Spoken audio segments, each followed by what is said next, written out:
Hey everybody, welcome to Losing Your Mind with Chris Cosentino. I'm your host, Chris Cosentino. We are here to talk about people that inspire, and all my guests are inspiring in so many different ways. And I'm really looking forward to digging deep into how they got to where they are, to the top of their game, how hard they've worked, how much they've given up, and how they're giving back. So without further ado, here's our next guest. Hey everybody, welcome to Losing Your Mind with Chris Cosentino. I am here with the dumpling queen, Shirley Chung. Welcome, Shirley. Hi, Chris. Good to have you. So I think, you and I have known each other for a long time. We've crossed paths a lot of different places. Except you forgot. You forgot that we know each other for a really, really long time. You don't even remember I help you compete. This is like at my MO. I help everybody compete. I even help people compete before I started to compete myself. That's all. I just want to put it out there. I wanted to take credit for your win for Top Chef Masters. That's all. I knew you were going to say that. 0.05%, but at least give me some. I want some equity. So to clarify, we met in Las Vegas, but prior to that, Shirley has been so many places and has done so many amazing things and worked with brilliant people. That's where she is now. So Shirley, why don't you kind of start it off at the beginning of where it all started for you and what made you want to cook? Okay, where it started. So I was born and raised in Beijing, China, and my household is a little bit unique. So my grandfather was actually Chinese American, born in the San Gabriel Valley here, Angelino. And then he went back to China for college at age 17, my grandmother. And so then my family started multi-generational circular migrating. So even though I'm, again, first generation immigrant and grew up in Beijing, came to the Bay Area, actually moved to the Bay Area for high school, the last part of high school before college, when I was 17. And so it's kind of funny, my grandfather went to China when he was 17 as well. And then, so my Chung family is 5 generation of Chinese American in Los Angeles. Well, I'm first generation immigrant again. So I went to the Bay Area, finished college, couldn't decide. I came from a doctor, a whole family line of doctors. My grandpa is a pediatrician. My mom is a pediatrician as well. My dad's an engineer. So naturally everybody said pre-med, and I love blood. I mean, I don't say I love blood, but I love stress, and I'm really good. I was really good at my hand. So anatomy class in high school was piece of cake. So I was like, oh yeah, pre-med, no problem. Flunked chemistry multiple times, and then realizing that maybe pre-med is not my thing. Although I love biology and I love anatomy, I was the model students. I was demoing how to break down a rat in high school. So that was me. And then my dad was like, okay, maybe engineer, you're really good at math. So I'm kind of crazy, really good with my hand, but really good at math. I was like, okay, sure, I'll try out industrial engineering. My dad had he had a semiconductor company in the Silicon Valley by then. And then hated it. Engineer is not my thing. I cut school every single day, but I had really good grades because I know how to talk to people. So I used to go to the library before the test and go, hey, can I borrow your note? And can you help me with my test and all those sort of things? So college was super fun. Party a lot, had a great time, changed major 500 times. And finally my dad's like, you got to graduate. So I was like, okay, fine. Everybody's on business. Let me go get business marketing degree. So I have a business marketing degree from Cal State Hayward, University of East Bay. See, I'm Bay Area girl. And then working in the Silicon Valley for 5.5 years. My dad was in semiconductors, so I worked through National Semiconductor, Siemens Semiconductor, went for 3 startups. And then my last startup, I was doing a lot of different heads. And then it was for firmware, designing for 3G technology for cell phone. So think about this. This is years ago. And then my company couldn't get a funding. And so that startup didn't work out. And at that time, that .com busted. So it wasn't easy for me to jump around looking for work for startups and then drive sports cars. All I love is drive fast cars. So I change different cars. I love shoes. because back then Sex in the City was hot. So like Manolo Blahnik, a whole closet full. And I love food. So I used to, me and my boyfriend, ex-boyfriend, and later on my husband, um, we used to print out the list of the best 100 restaurants from the Bay Area. And we would just dine down the list when we're in the Silicon Valley. So I always loved food. And then from that, I started to sort of like try to recreate what we had, the restaurant experience at home, and then gather all my friends coming to my house, and I would do the most lavish house party. We would have like hors d'oeuvres and courses after courses, and then we figure out that like we love like the fatty steak. So and then I used to render beef fat and then butter and baste the steak. So you name it, like the best of the best parties. And then my friend was like, we all want to come to your house for birthday. We don't want to go out for a restaurant anymore. So that was my Silicon Valley life. And then because I was at the crossroad, I was like, do I look for another job that I really didn't enjoy, but I really like the money, or I look for something that I really love? And then that time that like my husband, back then we were just boyfriend, girlfriend, but he was doing really well. He had his own business. And then like, I remember watching TV and like this like CCA, California Culinary Academy commercial, in the infomercial, whatever. And I was like, oh, this looks so interesting. I was like, culinary school. And then my husband was like, like you always love cooking. Like, why don't you go to culinary school while you figure out exactly what you wanted to do? If you really want to come back to Silicon Valley, our roots, all our friends and everybody's still here. So it will be easy for you just to come back to find a job. But right now, like you're bored and you're like stressed and you just lost your job, but knowing that you're losing your job. And so I was like, okay, one, two CCA, check it out. Literally the moment that I walk in, it's still at the old building, the in Tenderloin is like a beautiful Art Deco, 5-story high. And then you walk in and all you hear, like the chopping, you have like the second floor was bakery, like the baking bread aroma. And then you just see the students in the senior class on the final floor and then doing ice carving and Grand Manger. It was like so grand. And for me, it was like out of movie. And back then there's no food movie. So I was like, wow, this is like Willy Wonka. Like this is like Disneyland for me. I felt the back of my hair stood up and I was like, I think this is it. Like, I love it. Like from the smell, the sound, the people, the everything. I was like, okay, where can I sign up? So literally I was like the first student. I was like, okay, I'm in. How much? I don't care. Let's just sign up. So after I signed up for CCA, that I want to go back to my job. I'm like, can I lay myself off? And then, so back then it was a startup. So from like 47 people, we dropped to like 11 people. And then back then I was executive level and I look at the finance, I was like, hey, I can give myself a severance package. So I kind of told my boss, so like made him lay me off. So I will get a package, and that was my severance package. I went to culinary school. Oh my God, that is amazing. And then after culinary school, like the year that I was graduating, French Laundry was the best. World just won world's best restaurant. And then like everybody wanted to go. And then apparently CCA had a really bad reputation that French Laundry would not accept any students from CCA for externship. So I drove to the French Laundry from San Francisco every day after school for 2 weeks in my silly little, the cordon bleu, the tie. Because, okay, hello, I hope you don't do that anymore, culinary school students. Do not show up to an interview with full-blown student attire, chef coat, and your handkerchief, and the hat, a knife bag, everything. Don't. Oh my God. It's like the most, but there was me for 2 weeks standing in the courtyard of French Laundry and then try to talk to someone. That was before the remodel and all. And then like obviously it's from a school that they didn't want.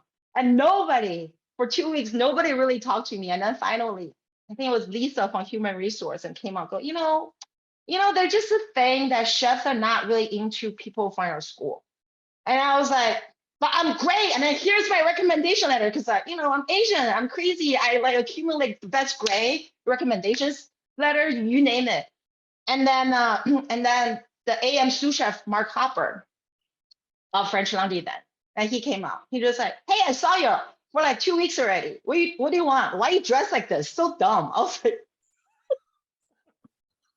and I was like, well, I'm looking for an extra position. I'm about to graduate from my school, blah, blah, blah. And here's my stack of resume and recommendation letter. Here you go. Because, I looked for job before. I was great in Silicon Valley. So like, I sold myself. And he looked at everything. He just like, okay, come try out. I was like, wow. And then he's like, if you show up, maybe. So that's how I became an extern at the French Laundry. That's amazing. Well, it just goes to show you that it's like you gave up a lot and you pushed to get where you want to be. Yeah. You weren't going to take no for an answer. You did it in a polite way that really showed your interest and your desire to be there. And they took it seriously. Oh my God. So I wanted to say my first review, because to be an extern, like you worked for 3 months. And back then French Laundry was work for free, but oh my God, we got into the world's best. So it's whatever, right? And I remember halfway through, they supposed to give you a review. I had the worst review ever. They're like, I never. Okay, so the way I grew up, I love food and all, but my grandmother was the director of a Red Cross in China, and my dad used to help pretty high positions in China. So growing up in Beijing, I didn't do any house chore. I didn't understand what that was. I grew up with nannies, like when I was little. And after we came to America, my dad washed dishes because I cooked. Like whatever you cook, you just don't wash dishes, because I love cooking. So like when we first came to America, I used to cook for my parents. I learned English from all the food label. It wasn't Food Network. I think it's PBS. But anyway, beginning of the Food Network probably. So like that's why part of me, because I love food. So part of me fused into American culture was through food. So I learned food through that.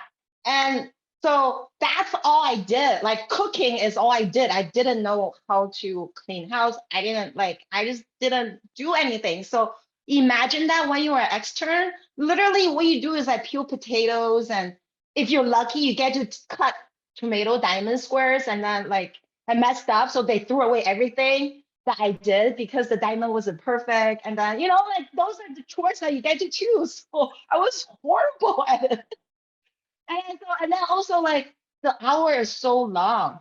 I remember you're scheduled to work at 6 o'clock. I showed up 5:30 thinking that, oh my God, beat everybody. No, everyone started working for at least 30 minutes already. And so the next day I show up 15 minutes later. No, everybody's still here. So when I finally show up at 4:45, that's when everyone shows up. I was like, so the Bay Area. So Youngville, I live in Fremont, because by then I don't really have an income anymore. So I commute every day from Fremont to Youngville. So in the morning, not a problem. You leave the house at 3:30, you arrive there for 4:45, 1 hour and 15 minutes. But coming back home, if you hit the traffic, like American Canyon, whatever, that crazy spaghetti ball, like the Bay Bridge mess, then if I go home early, like you're supposed to, from 6, technically you get up at 4 o'clock, but you don't, right?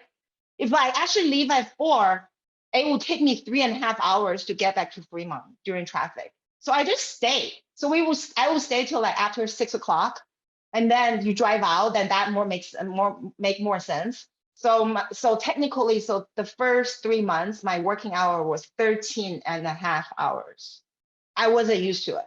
And like, and I'm sure it shows, especially towards the end, I'm like leaning and this. You don't want to lean in a French Laundry, you know what I mean?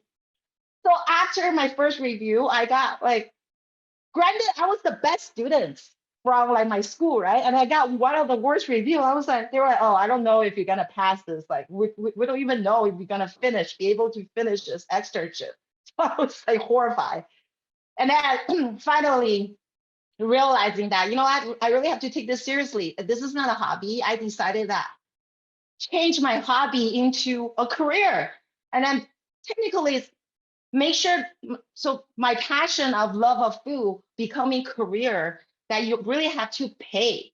So my attitude of, oh, I can do anything very easily because I'm smart, I get to do this, I ask for help, like I'm always like, can you help me with this? Like the things I did in college, that didn't really work in the kitchen, especially the fine dining.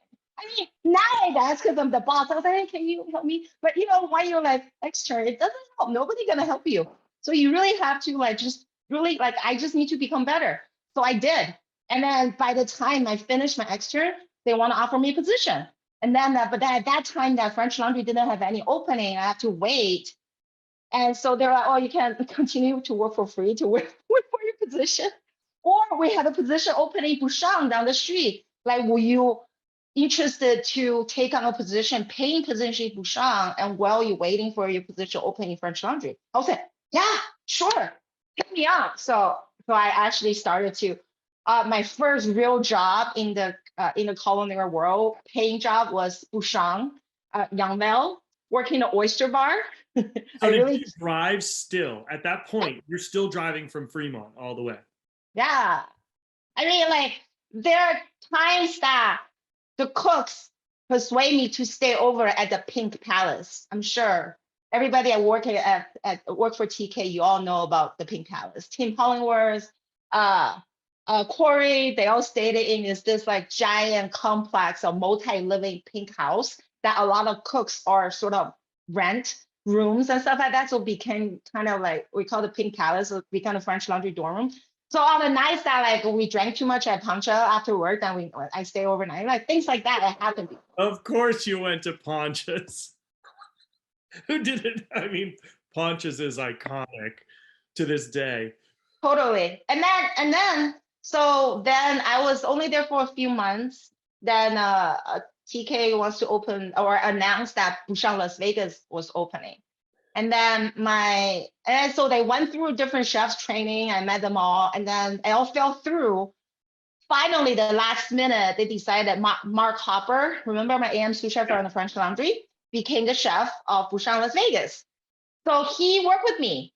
So he kind of like, I was fun. I made an impression. So he asked me, he go, hey, Shirley, will you be interested to go like Bouchon opening team? Let's like opening this shit together. And then I was in charge of oyster bar. So he just like, I offer you the chef de partie of oyster bar for Thomas Keller, Bouchon Las Vegas, a management position. I was like, oh my God, for Thomas Keller, I literally just graduated culinary school less than 6 months ago. I'm gonna be a management position for Thomas Keller. Sign me up. But also I know like anything opening is a big deal, right? Like the opening experience is a big deal. So I did. And then that kind of became my MO. I became the opener of Las Vegas. So I opened Bouchon Las Vegas as chef de partie of Thomas Keller for oyster bar. But I was quickly, very soon, actually got promoted to be a sous chef. So by the time, I was with Bouchon for 2.5 years, and I was a sous chef already, and like fish station sous chef. So my nickname was the fish master because fish talked to me. and then Guy Savoy was opening in Las Vegas. So back then, TK always sent his sous chef that about to become the next step to Guy Savoy, Paris, to train in a French Laundry. So like for me, I was like, oh my God, Guy Savoy is opening. This is like the next thing. And then because all the way till now, I never cook like tweezer food. Like I was Bouchon, I was bistro, even though I was extra in French Laundry. But then I'm like, oh, this is the Uber fine dining is exactly what I wanted to do. So I went on to work for Guy Savoy, and then same thing, fish station, chef de partie. Hated it. 1 year, I was like, I hate this. I was like, I'm making like I'm not talking shit about. I'm sorry, like Mr. Savoy, I love you. Frank Savoy, like the whole Savoy family, they're super lovely. Like like future later on in my life, like we're really good. But as a young cook, I realized it's too muted for me. You know what I mean? Like, look at me. I'm like this, right? And It's you're in very a rush. it's very much so like. Yeah, exactly. And then and then also because it's the first opening of America, Guy Savoy, they're shooting for 3 Michelin star, and then like so they're very conservative. So all the chef from like all the French chef all came into training. And then like I love that. Like Chef Laurent, we're still good friends. And I used to take Chef Laurent to pawn stores in Las Vegas, look for used Rolex. because I also love watch, collect, use Rolex. So I used to take all the French people to go me to all the pawn shops of downtown Las Vegas, look for watches and all those sort of things. Yeah, that was me.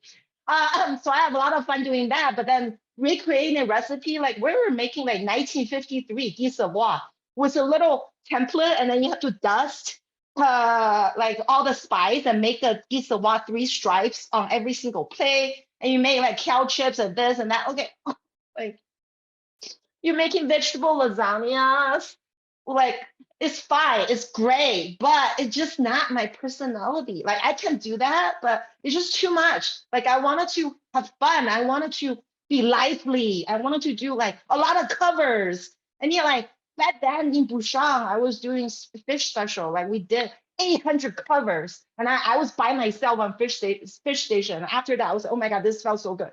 So like I want that. Like I find that cooking that like very lively and fast paced is very satisfying. So after a year of Guy Savoy, tweezer, all those sort of things, it's fine. It's great. I met a lot of really great people. We're still really, really good friends till now. But I was like, this is not what I do. Okay, maybe I don't know if I really like cooking because I got so bored. Like the whole thing that I love cooking is because all the flavor and this. And then Guy Savoy made me like bored. I was like, this is like my office job all over again. You have to sit here like do this. I was like, too much. And so I was like, maybe I should go back to the Silicon Valley. So I quit without anything lined up, and then like called my friends in the Silicon Valley, go, hey, what's going on right now? Like who can get me a job? Maybe I want to come back. And then as I'm like kind of on this break, Batali group came into town, and they wanted to open like 2 restaurants first, B&B Restaurant and Otto.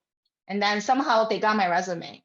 Oh no, my friend at Guy Savoy, pastry sous chef of Guy Savoy, didn't like Guy Savoy either. So she's the one that applied for Batali Group's pastry chef position. She didn't get it, but she just like, apply with me, Sabrina Shin. And I was like, okay, fine, here's my resume. And then so they called me to interview. I was like, who are you from? What?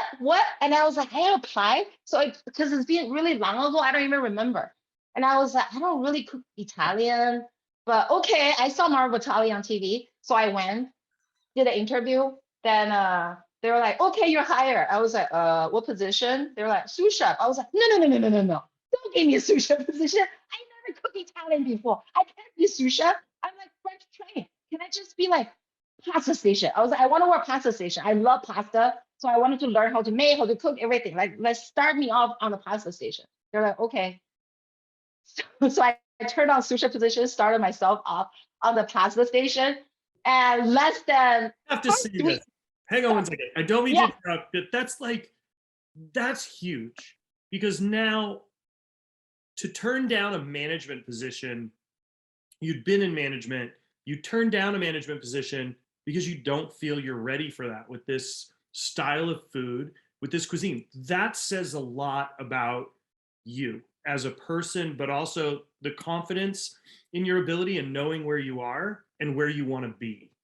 Because a lot of times what would happen, Shirley, everybody would just go, I'll take the sous chef job, right? And they would take it blind and fail miserably. Not that you would have failed at it, but the fact that you wanted to really be in it to know that you can do it first. I won't enjoy as much. I feel like if you just throw me that's kind of like, I feel like because I work in a corporate before, so like coming up, working in a restaurant, like I know how to manage people just naturally. I know how to talk to people that a lot of my colleagues. So I always get promoted too fast. And I'm like, no, I don't want to get promoted. I wanted to cook. I want to work the line. I want to touch food. I wanted to like that's why like the liveliness of cooking and then tasting and eating all those sort of things. Not paperwork. Like I know I'm good at it, but like don't shovel me to paperwork. So that was always like my struggle throughout my career. But then I had such a great time. So like then when they were like, come on, Shirley, you need to be promoted. So I was like, okay, I'm gonna ask for a lot more money than your whatever offer. Because I really didn't want it to be a manager. And also, okay, so because they headhunted me, so when they offered me the pasta cook position, they offered me a really high hourly. They offered me $23 at that Which time. is high for them, It's right? crazy. It's back then, like Vegas is probably the highest hourly rate when it comes to cooks. So back then, most of like master cooks, so the highest level of line cooks, they get like $18 to $19 an hour. And then so the Batali team really wanted to show them they're really sincere, that after I turned down the sous chef position, they're like, we're gonna give you a really high hourly. I was like, okay. So I remember my first paycheck was 47 hours of overtime. That's amazing. Even though I was a line cook, but then they wanted me to be a management. So literally they were like, oh, you want to learn this? Okay, stay. You wanted to see this station? Okay, stay. You wanted to join our R&D for menu, for new dishes? Okay, let's go. So I literally stayed it. And then my hour was like so crazy. Finally, my boss, my really good friends, he's like my best friend, Zach Allen, came to me and go like, Shirley, I'm sorry. I was like, what? And he just, I have to give you a pay cut and then give you a promotion. I can't handle your paycheck anymore. That's amazing. So I quickly got promoted, and then like, but Zach Allen was really great. Like he taught me everything and more. And then so because Otto and B&B Restaurante, the kitchen was connected. So later, a month later, when Otto was opening, he just said, hey, you want to go check out Otto opening? So I also helped Otto open as a sous chef.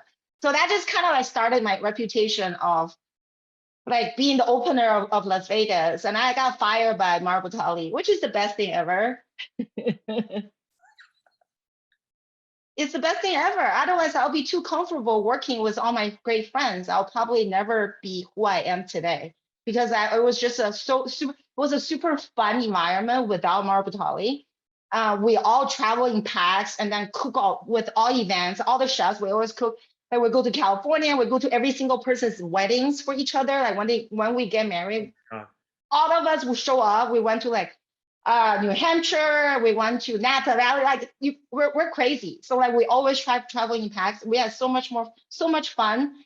And then but some politics thing, and then I reported something for to the human resource. So retaliation, blah blah blah. You all know what's wrong with Batali. So I got fired because of that. Best thing ever. Wow. The best thing ever. And then because after I got fired, Jose Andres immediately came knocking the door. And then so Oliver Wharton, somebody we all know, he's the one that headhunted me. So were you at Jaleo or China Poblano or both? China Poblano. So I was technically I wasn't, always happened to me. I wasn't the original opening chef for Chino Poblano. And then Oliver is like, I think Oliver wants to give it to me. And I'm like, I don't know Mexican food. Like, okay, Chinese food, great. But then technically, I really don't know Chinese food either. I'm classically French trained, cook Italian, travel through Italy. Italian food is like my passion at that time, right? And then, but Oliver's is like, you got this, Shirley. And then, so I love literature. So I love food history. So I always been reading a lot. So when it comes to Chinese food, I have a lot of knowledge, just not hands-on experience. And then so all my Chinese cooking is really where I learned from my grandmother. And then, but the flavors and all that is from my traveling and reading. I have a lot of cookbooks, and then also I just love everything about food ever since I was little. So even like the storybook that I had growing up, a lot of it is about food history. It's hilarious. I meant to be a chef, I just didn't know that yet. And then so Chino Poblano, we had another executive chef, like kind of hired. And then throughout training that he just couldn't handle it. And then also he wasn't from Vegas. So a lot of people like don't understand that to become a Vegas chef, there's a different ordering system, and then there's a lot of politics. There's just a lot of different things to make a Las Vegas chef unique. So when a chef come out, not executive chef coming in to Las Vegas, there's so much thing that you need to learn because it's very different. Like Vegas is in their like own bubble, structure bubble. And then so that chef had a really hard time that they had to like kind of demote him, make him a sous chef to work in Jaleo because the class 2 cuisine, it was just too much for him to handle. So I became the head chef, executive chef for Chino Poblano before the opening. So I became the opening executive chef. But even though I was hired to be a sous chef, but I literally the whole time I was just doing executive chef's work because I was the only homegrown Las Vegas chef that know all the system and this and that. And so I became the opening chef. Such a unique dynamic system working in Las Vegas. I mean, the ordering systems, the structures, the hierarchy, the HR, and you know, then the flow, the volume. People don't understand. Like in Las Vegas, you do 2,000 people a day is normal. Where you putting anywhere else, you're like, what is this beast? 2,000 people covered. I remember when I was expoing at China Poblano, for those people that have never been, is a cool Jose Andres, half Mexican, half Chinese, and crossed together. And there's two external kitchen. One is taqueria, so making tortillas and tacos in front of people. And another part is a giant dim sum steamer, so like fresh dim sum and dumpling steam and cook and fold in front of people. So two external kitchen in a dining room plus a back hot kitchen that do both cuisines together and Grandma J station in the back. So it's three kitchen you have to manage at the same time. And then like, so expoing and then talking to people, coordinating, and then they do to-goes. So when there's concert. I forgot the to-go window was always. China Poblano did to-goes. So when there's concert going on or one marquee, the summer club is going out like crazy. China Poblano will do 1,600 people to 2,000 people in one day. And I remember Expo, I love expoing. So expo is a position that chef control the pace, right? Like for people that don't know, I love expoing and I love busy expoing because it's like for me, I'm like, it's a sports team, right? I like to say, actually, I'm not even coach, I'm a quarterback when I'm expoing because I'm like directing and looking at people and then thinking and then talking about game plan with my team. And I make sure food come out. So like every time when I would be sitting here like yelling out like fire, like 7, 20 vegetable fried rice, 12 chicken tacos, 14 this blah blah blah. You know, like oh my God, that feeling. It's like you've been busy and then you just like all this coverage is coming at you and then 400 different people asking you a question and I can still answer them on very timely manners, and then my tickets are so organized that you ask me any ticket table number wherever their pace is at course is at. I don't even need to look at it. I just know in my head, and I will have minimum 45 tickets lining in front of me and looking and be organized and fire course by course. The satisfied feeling that come out of it is the best. It's like the best. Nothing can come like it's the high that I can. There's no high can compare to the high that I just did a 2,000 cover service and super successful. And every single my line cook came off the line high-fiving each other because we did amazing service. I miss that. That's only Vegas. Only in Vegas. That doesn't. Only Vegas. No, it doesn't exist anywhere else. Only Vegas. There's volumes. Like when they do convention, that the CES, when the convention comes in, we all get like, oh, so excited. You get to sell the most expensive items, and then you get to see a lot of people's. Oh, so good. That's all. When did you leave? I mean, this is so much, and I don't think people realize you've done a lot at this point. We're still at China Poblano here. And I mean, what you've seen, what you've done, who you've worked with, all this knowledge that you're packing, it kind of looks like a gigantic library in your head. You're just like filing it all away. When was the time when you said, I'm leaving Vegas and I'm going to go to LA? So I say that every 2 years. That's why you see that like I always get headhunted by different chefs and I always jump. I didn't really stay with anybody continuously. And then we met. So with opening of Cosmopolitan, and one big thing Cosmo did was have Top Chef Master filming that season in the Cosmopolitan. And then so throughout the whole time, this one and everybody, all the producer would come in to my restaurant eat in China Poblano. So I became, like everybody loved my food. And then we did a lot of events. And then later year, I met Chef Charleston from San Francisco. Yep. Slammed the door.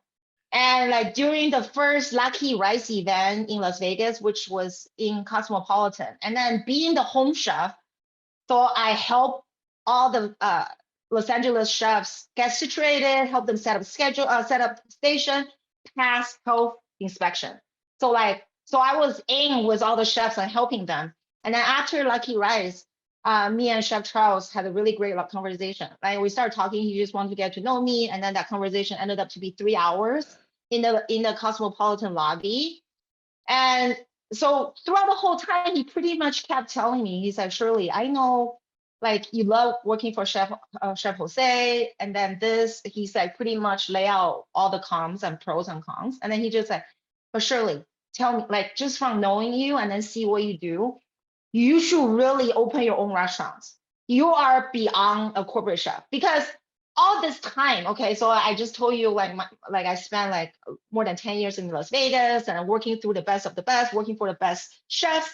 Back then, my career goal was to be the best corporate chef, running the culinary program for Jose Andres, which I already started. That was the opening of SLS in Miami, and then also doing an Asian menu for SLS in Los Angeles. And then Jose was like thinking about promoting me to be the culinary director of Think Food Group for Las Vegas. And then because he's looking at opening in the SLS hotel in Las Vegas, so like all this, so we start talking. And then so I was doing a lot of projects for Jose, and then I wasn't very happy. And then so Charles, Chef Charles is like, Shirley, like, you think this is what you want? Because your parents, like we're being Asians, our parents always tell us to play safe, even though my dad was entrepreneur, but my mom always like, find a good job, great insurance, pay high. And then back then I was one of the highest paid executive chef in Las Vegas, even in Las Vegas measure, like I was getting paid really high. And so I negotiated with Oliver Wharton. And so, I mean, I came from I saw money. I understand my value by then. And then so I was like, you know, I was living really comfortable life in Vegas and then have a great team. But Chef Charles sort of planted a seed in my head. and then I just like, there's something happening in the corporate, there's like personal change and policy change. There's a lot of things. And I just feel like the politics of running a corporate, because I think Food Group is becoming a bigger corporate like since I started, like all that changes. And then sort of like, I was like, I left the corporate world for cooking. And then now I'm coming back to all these things, politics and all this XYZ. I hate it. I really didn't want it to do this. So I left. I was like, okay, I'm gonna move back to California. Here I am. And then so then Top Chef happened. Right? Huh? You get on Top Chef. Before I be on Top Chef. So I left. So I actually left China Poblano. I left Cosmopolitan, trying to sell my house because the housing market in Vegas was coming back. So all my investment, I had 2 houses. My investment house pricing are coming back. So I was like, oh, maybe I can actually go back to buy a house in California and then just restart our life. And then so I quit my job, and then my husband like is thinking about quit his job. He working in IT in Las Vegas then, and then so he was like, so and then I start getting calls from Cosmopolitan's PR team asking me if I'm coming back. I'm like, no, I'm not. I already told TFG I'm not coming back. They're like, okay. And then my friend from China Poblano started calling me. She was a manager, and then she just said, hey, so Top Chef is looking for me. I was looking for you. I was like, oh, okay, great. And then somebody else called me. So like there's multiple people calling me within a week telling me that Top Chef is looking for me. I was like, oh, okay, great. So where's Top Chef? You are looking for me. I cannot find you. I don't know how to find you. So apparently the producer of Top Chef being like pay attention to me because of Top Chef Master, because they all coming to the restaurant to eat. And then so they started to go back to China Poblano to look for me to eat for a month straight. And then they asked Cosmopolitan, they asked TFG, but nobody will give them a straight answer because they didn't find my replacement yet. So from a publicist point, they just kept saying that I was on a leave and I'll be back. I wasn't going back. And then finally, the Top Chef people gave their phone number to my friend in the restaurant, the manager in the restaurant. And then my friend says, oh, if she wants to be on Top Chef, she will call you. And then I didn't. Because I was like, do I really want to be on Top Chef? Because I know Hong already by then. Hong won Top Chef. Yep. And he was my sous chef when we were in Gisela coming up together. Yeah, I was the master cook. He was my boss. But anyway, so like, the ego problem, all this stuff. Like I know people from Top Chef. So I was like, do I really want to do that? And then my husband and my friends are like, you're not doing jack shit. Like you're planning to go back to California, but you don't even have a job lining up. So it's perfect timing. Now you have time to do Top Chef. Before Top Chef asked, when I was in Carnevino before, that like I didn't have time. I was opening restaurant. So I was like, I was like, okay, fine. So that's what happened. I'd be on Top Chef once. And then after Top Chef, I opened my first restaurant under my name, like called 28 Modern Chinese, Orange County. Didn't really enjoy Orange County that much because I didn't really know exactly Orange County, how like the way it is. And then so after that, Top Chef asked me to go on Top Chef again. I was like, okay, sure. So I went on again. And after that, I came out then we got ready to open my own restaurant.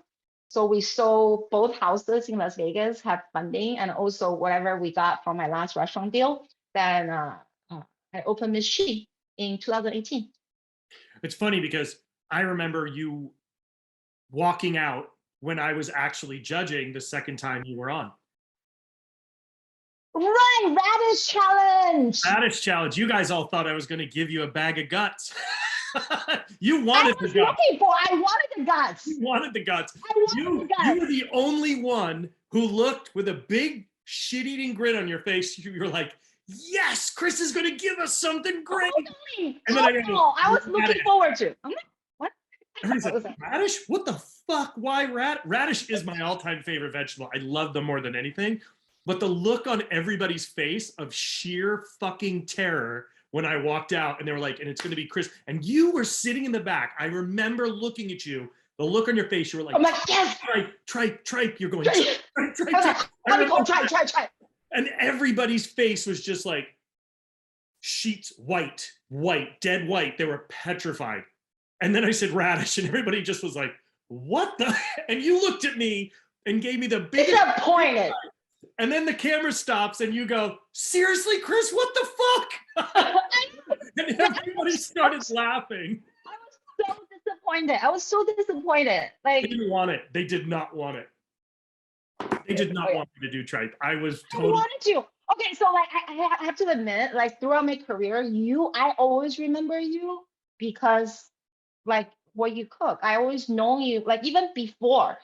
It's so funny to think like there's so much culturally where offal fits in all around the world, and it's just been kind of a secondary thought for a lot of cultures, Okay, Chris, tell me if I'm right. I feel like you're driving the trend of using offal, using nose to tail, like the mid 2000s or so, like 2010, like around that. And then this few years is falling off. Like you don't see that anymore. Like you don't.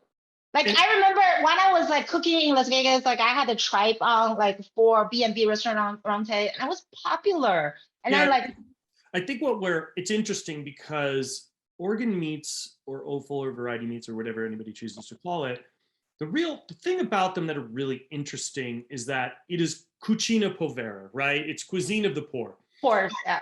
And it was the cuts that required a lot of work, a lot of time, a lot of cleaning, a lot of proper handling. But it was also used in a time of need, right? It was something that could be braised, preserved, put up, unless it was like a liver, which then they would make pâtés or kidneys, all those things. And now more than ever is a time where it makes sense because the price of meat has skyrocketed, right? All four-legged animals, beef, lamb, pork, and goat have gone up 48% in cost. So you would think at a time like this, those cuts would become more readily available or more readily used because they are a nutrient-dense form of protein that are more cost-effective to the public. But it's actually fallen out of favor even more. And I'm not quite sure. I don't know. I definitely think there's still the fear of it. I mean, my biggest pet peeve with the whole world of food is that we have a culture of people who love horror movies. They love watching The Walking Dead. So they'll totally fine with watching people eat people on television, but yet they don't feel comfortable eating organ meats. But yet they'll eat bacon, they'll eat pork chops, they'll eat, skeletal. Fake meat, they will eat fake meat versus organ meat, which I find it like So that's so processed. Yeah. it's such a frustrating situation because I'm the one who's like, for years I was called a monster, I was called the devil, and but yet people still watch people eat people on television and love it. Like they're hooked on these shows, and I'm like, you're okay with that, but you're not okay with actually eating tripe or having chitlins or eating liver. It's just, I think, a disconnect. I think people become associated with the cut or the organ, and they say, oh, well, I have one of those, so I can't eat that. Well, you do have a tenderloin, you do have ribs, and you do have chops, and everything's there. You have the same structure, it's just, you just for some reason the public associates those cuts of meat with oneself, which I don't understand why. Yeah, I definitely feel like before it's really common sweetbread, right? Like just talk about like the old sweetbread is super common to see on menu. Oh my God, I don't know if it's because I'm in Los Angeles too. Los Angeles people definitely stay away from those offal a little bit more, but I swear I haven't seen sweetbread on the menu for years, at least here, which is. We're actually going to be doing grilled sweetbreads up in Napa with grilled sweetbreads with grilled morels and grilled ramps. That's going to be on the new menu. I love brain. Oh yeah, brains are delicious. Brains, oh my God, the texture is so beautiful. They're pillowy. They have this like feel on the palate, but then the richness that coats. There's nothing like it. There's no other thing like it out there. And I think it really comes down to a situation of people getting over their personal fears. Fair. And I think like what my goal was always to do is to put the familiar with the unfamiliar, right? Bacon with something, or asparagus with a cut. And it really kind of, oh, it's asparagus with sweetbread grabiche, or I'll do calves brains with bacon and capers, right? So there's a piece of big thick slab bacon, and texturally it's got, but it's again, it's a world of kind of getting people to not be scared. I know. It's like I literally feel like when it comes to adventure eating, like the past few years are like going backwards. They're not really advancing anymore. No, I think, don't forget though, we've been closed down for the pandemic for a long time, right? So recall that people, when you're in stress and you're in fear, you don't go for comfort, because there's enough uncertainty in the world around you, and going for something that you're not quite sure about or you've never had before is already the world's traumatic enough. We don't need to add that to the list of food. And I think we'll go back. It's just going to take time. I mean, everybody has to get resituated to life. It's like restaurants are starting to open up full. People are being able to sit back again. It's really just going to be rediscovering dining, I think, all over again. It's going to take some time. Yeah, waiting for. Yeah. I mean, like, it's coming back. It's like we already felt the past 2 weeks, literally, like they said, the mask is lifting. You see people coming in. Also, the fact that, because my restaurant is like nearby, like Sony Studio, Amazon Studio. So more like a lunch afterward happy hour type of restaurant before pandemic, and since during we stayed it open, but then like doing to goes and stuff. So pivot our business. But a big part of our lunch business went away. And then the past 2 weeks, we actually start seeing people coming out. And then they're like, the office people were telling us that. So most of office mandatory that you don't have to come back for 4 weeks, but you do have to come back to office 3 days out of a week. So we can tell just with the business level, we're like, oh, today is like not mandatory. Oh, today is mandatory. Tomorrow is not mandatory. But you see the business level going up and down. But yeah, I mean, like the world is slowly coming back. Slowly. So let's talk a little bit about your restaurant and how that's going, and talk a little bit about the dumpling program you're doing, because I mean, you're doing things on Goldbelly where people can order. Are you still going to be doing that continuously? 100%. Oh my God. So my last year is the full blown. So what last year was 2021. Yeah. So last year, 2020. So I started on Go Belly 2019, a few months before pandemic. And then so when March stay-home order happened in Las Vegas, not Las Vegas, in Los Angeles, my restaurant closed for 4 months, perfectly 4 months. And then 1 week, and so Go Belly, and then that time that before pandemic, I was just selling 2 items on Go Belly because I met Go Belly's founder in one of the tech talk.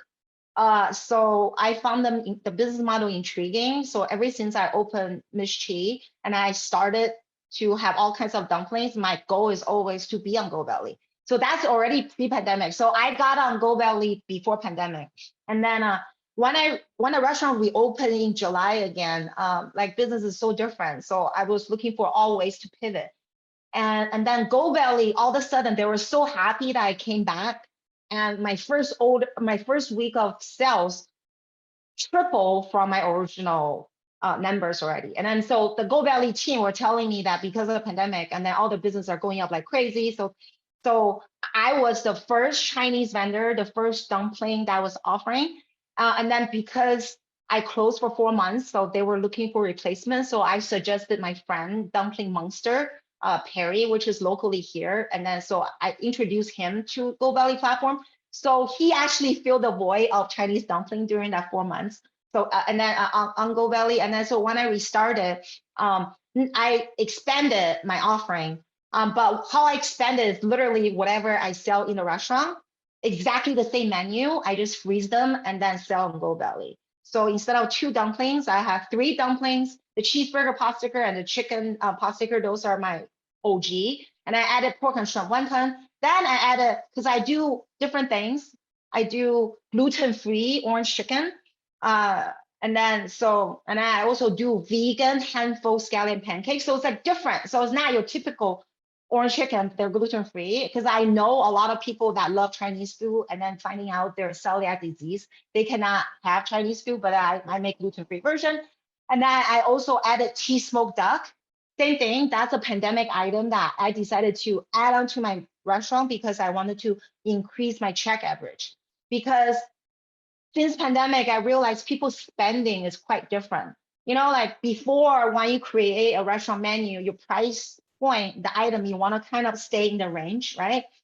Like I will not just say if most of my dishes are around $20, I'm not gonna put like a super high price ticket because it doesn't make sense. But pandemic, I'll change the rule. A lot of times people just order, like when it comes to go, they just order anything.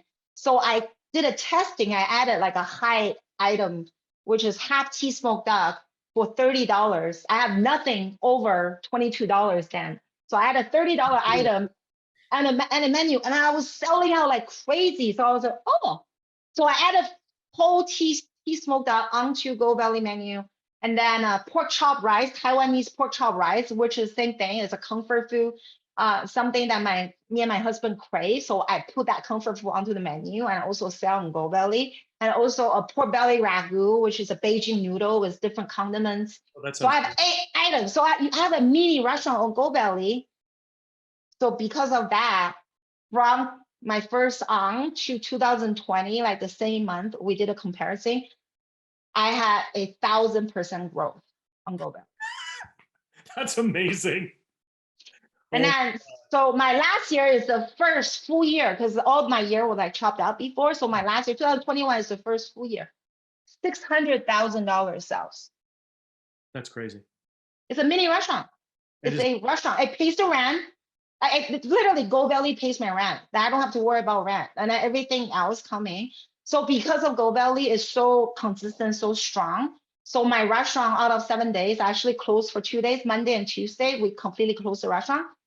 And then so during those 2 days, my production. So we crank out tens and thousands of dumplings over probably, Smart. yeah, exactly, for hundreds of dumplings also productions for Miss Chi too. Remember, everything on Go Belly is everything in Miss Chi. So my main production day are those 2 days. Whatever I can bulk up, like to make all the sauces and then do all the dumplings and then cook off scallion pancake to freeze them to ship Go Belly because my scallion pancake dough were cooked from fresh for my regular service. It takes a lot. It's 8 minutes per cook.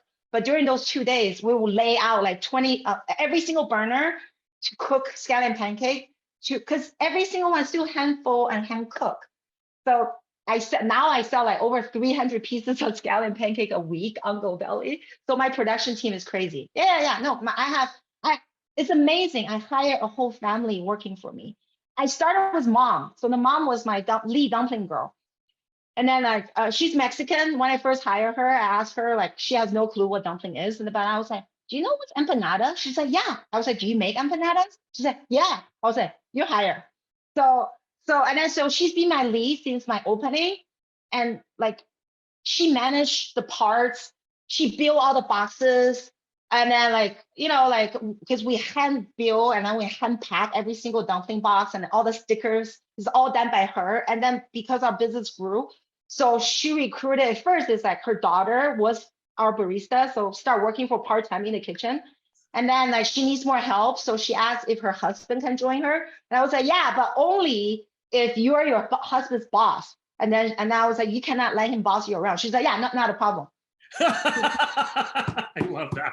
So the husband works for her, and then now our business grew. Like we have more dumpling, and so 2 of her daughters are older too now. So she has 3 daughters, her husband, all working for her and working for us. That's awesome. And then they take care of the whole production. It's amazing, because like it's always like I don't even, a lot of times on Monday, Tuesday I don't go in at all. I don't really see them. So it's like on Sunday, write down the prep list. I would send her a picture and tell her what's delivery and then what's XYZ, who's coming in the door. And then we talk the plan, and then self-efficient. On Wednesday, Thursday, we ship out GoBellies. So on those 2 days in the morning before our lunch service, we will ship out over 300 boxes. We will pack 300 boxes, and UPS will pick up from our little restaurants. So a lot of times people think, oh my God, like, do you have like a factory or commerce area? Do you have a team? I'm like, no, everything do out of my restaurant. So I close 2 days a week because the revenue and everything really makes sense for me to close those two days. People say, oh, do you want to rent out for pop-up? Do you want to rent out for this? I was like, only if my team is not busy, then we can rent out for pop-up. Otherwise, I can't even. I love it.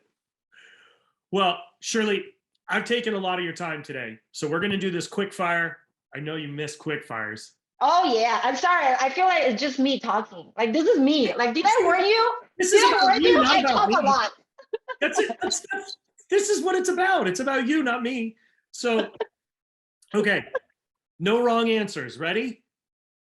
Red wine, white wine. Red. Beef or pork? Beef. Chicken, duck. Duck. Sashimi, nigiri. Nigiri. Sea urchin, caviar.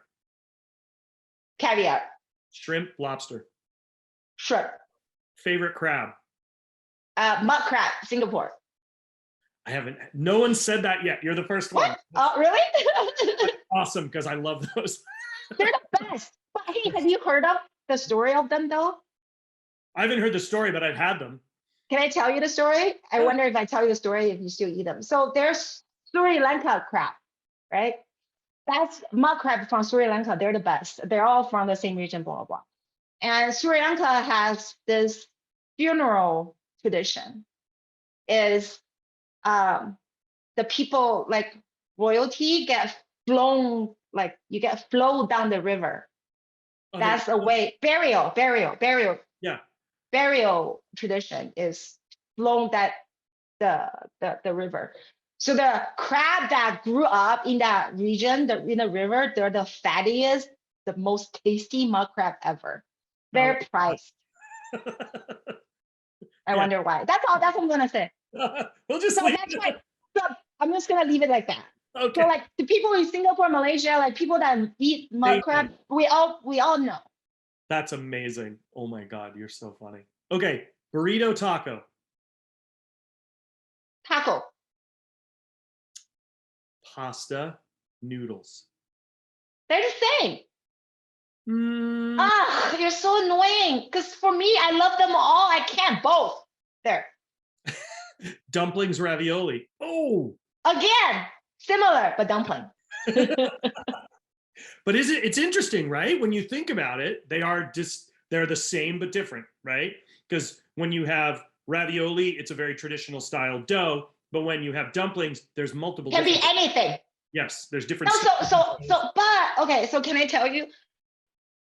So right now, currently, I've been running a freedom dumpling to donate all the proceeds to Ukraine. Right now, is a blue and yellow dumpling. So now a lot of other foreign language media being interview me, or like the article got translated into different language. So one of my favorite is Italian press. Italian like translated that.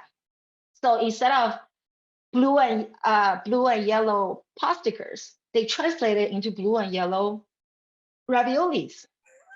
Yeah. And so like my good friend Sylvia, she's Italian, so I sent the article to her. I was like, hey, isn't it supposed to be like mezzalune because of the shape? Why they translate that into raviolis? And then she just like, then she told me, she said, oh, for the Italians, also just in normal, it doesn't matter if it's a filled pasta, they call it ravioli. So it's like ravioli is like the word for dumpling.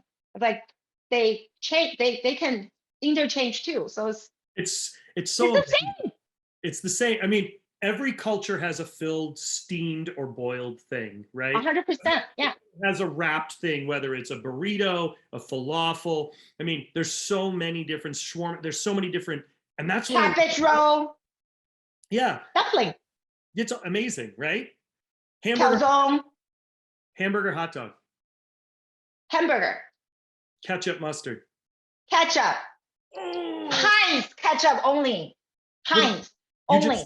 I can taste it. You just sang Yoon in the heart right there. I know. Guess what? I caught him buying Heinz ketchup in Restaurant Depot, in our Restaurant Depot, because we're in the same neighborhood. And I look at, I didn't even say anything. I just look at him. He said, this is for family meal. I was like, hey, I didn't even say anything. You don't have to explain, whatever. He got caught with ketchup. I was like, I tried to take a picture, then he ran away. That's amazing. Dark beer, light beer. Light beer. Coffee or tea? Tea for enjoyment. Coffee for necessity. Drip coffee or espresso? Espresso. Cappuccino or a double espresso? Cappuccino. Extra light foam. Light foam. I like Macchiato is the best, actually. But it's the best. Okay. Yeah. Chocolate or fruit? Oh, I hate you because I love both. How about chocolate coated fruit? There you go. You won. You got the best answers. It's so fun. Favorite candy? Favorite candy?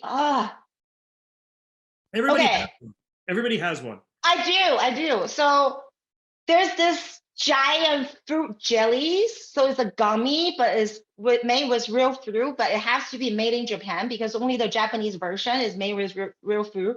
So they have muscat grape, they have like white peach, they have strawberry. But like one thing about Japanese labels are they can only label with real fruit, with fruit picture, if there's real fruit juice in there. So therefore, those juicy, giant, poppy jelly gummy thing, they're made with real fruit. So they're like this giant and coming in a little bag like that. Muscat grape flavor is like a giant fruity jello gummy thing from Japan. Sounds really good. Yeah, it is really good. It's so good. It's so good to the point that I used to buy them from Amazon, and then realizing that a lot of times a big package shipped it to you, if they're made in Hong Kong, they're not the same. They're not like real juicy. Only the made in Japan one. So the best ones is still when I bought in the Tokyo in the candy store. They're the best. Oh my God. Okay. But I also love, but just for fun more than anything else, Japanese Kit Kats. Oh yeah, all the different flavors. Those are fun. All the seasonal flavors are the best. Like they have an apple one. Oh, so good. Oh, Kit Kat, so good. Okay, favorite fast food? In-N-Out. And guilty pleasure? McDonald's chicken nuggets. I would have expected. Sweet sour only. Sweet sour only. Okay, so Shirley, if people want to find you, where are they going to find you? They can find me on social media, Chef Shirley Chung, but I spelled it weird. So it's CHF Shirley Chung, all spelled out on all platforms, pretty much. That's the way. Or you can look for the hashtag Dumpling Mafia Queen. That'll be me. Or come to my restaurant in Miss She Cafe in Culver City. We're at downtown Culver City. Or you anywhere else in nation, you can go on GoBelly. Just Google Shirley Chung, my name, and my store will pop up. And then you get to have all my offering from Miss She. So, and everybody, just so you know, Oh yeah, watch us on Tournament Champion. Watch Shirley on Tournament of Champions. She made it forward. I didn't. Definitely make sure you get down to Shirley's restaurants, order from her for Gold Belly, and she's always doing really, really delicious food and always having fun. As you can tell, she has zero energy. She's a really meek, quiet woman. She's so shy. She's so shy. So shy. Thanks, Shirley. It's so great to have you. Fun chatting. Bye. Bye.